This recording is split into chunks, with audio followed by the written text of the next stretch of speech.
Bienvenue à tous sur WWE Info et voici les titres et on commencera donc avec les résultats de WWE Raw et on terminera avec le partenaire, le possible partenaire de Roman Reigns et de Dean Ambrose. Voilà, on commence maintenant avec les résultats de WWE Raw où le show a débuté avec le champion des États-Unis et le champion de la WWE, Seth Rollins, qui a donc dit qu'il avait ses deux titres, etc.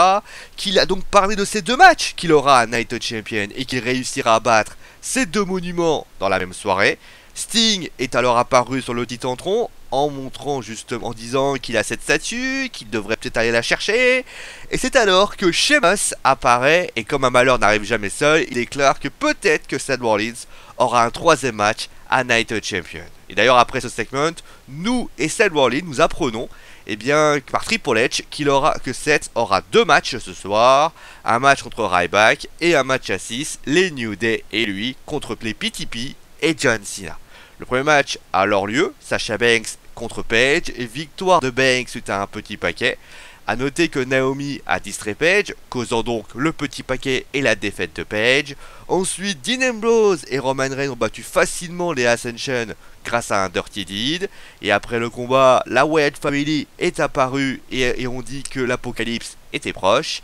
Et nous avons donc eu droit ensuite au premier gros match de la soirée, puisque nous avons eu le match entre Seth Rollins et Ryback, et victoire de Ryback suite à un petit paquet et une distraction de Sting.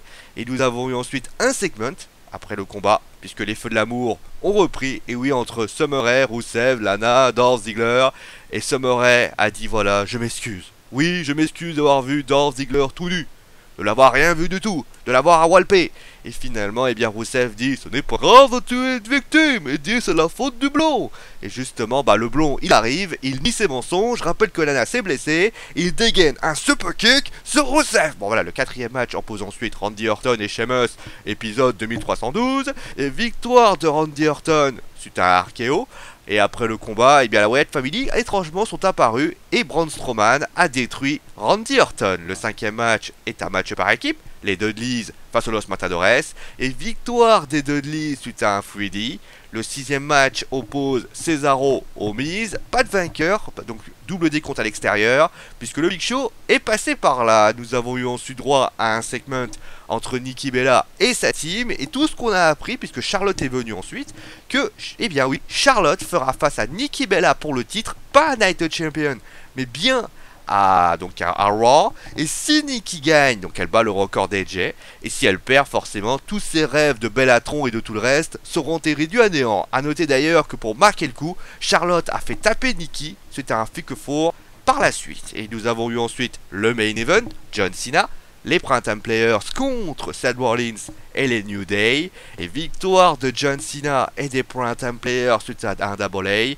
Justement après le combat, Sting il a refait son apparition, il a montré, en fait il a dit j'ai pas vraiment la statue à côté de moi, il a tourné la tête, il y avait un camion ordure, il y avait la statue dedans, après je vous laisse deviner, il a appuyé sur un bouton et je vous laisse deviner ce qui s'est passé forcément, puisque la statue ressemble plus vraiment à grand chose, si vous voyez ce que je veux dire. Bon voilà, ça conclut le show. Et juste après d'ailleurs, pour information, Stone Cold Steve Austin a proposé une interview en podcast, comme il le fait parfois, avec Edge et Christian. Bon allez, maintenant passons à Night of Champions. Comme vous le savez, il faut un partenaire pour Roman Reigns et Dean Ambrose. Parce que, il faut quand même le dire, l'arrivée de Braun Strowman a totalement mis la Wyatt Family en position de force. Et forcément, ils sont pas privés pour demander un match de championnat contre les deux. Et le problème, c'est que s'ils n'ont pas de partenaire, ils vont se finir en match handicap. On a pu voir que malheureusement, ça marche pas très bien. Et donc, il faut à tout prix un partenaire. Et aussi peut-être une reformation du Shield. On pourrait penser ça. Mais la question est de savoir qui pourrait être ce fameux partenaire. Alors, on a quelques petites informations par-ci par-là. Alors, si je vous dis qu'il porte une magnifique salopette, qu'il a une barbe rouge, qu'il a signé au Galaxy des Ajaccio et qu'il a 2 prises dans sa panoplie de lutteur. Et oui, le premier choix pourrait être l'ancien membre de la Wyatt Family, Eric Rowan, qui ferait donc un face turn, pour rejoindre ses nouveaux amis. Le seul souci de ce plan magnifique, c'est qu'il est blessé pour 6 mois et on parle de lui pour janvier. La WWE pourrait également faire appel à un rookie de NXT, par exemple Baron Corbin. Ça inclurait bien sûr un face turn aussi, mais ça pourrait être une belle promotion pour un jeune homme qui ne fait que monter et qui pourrait être assez étonnant.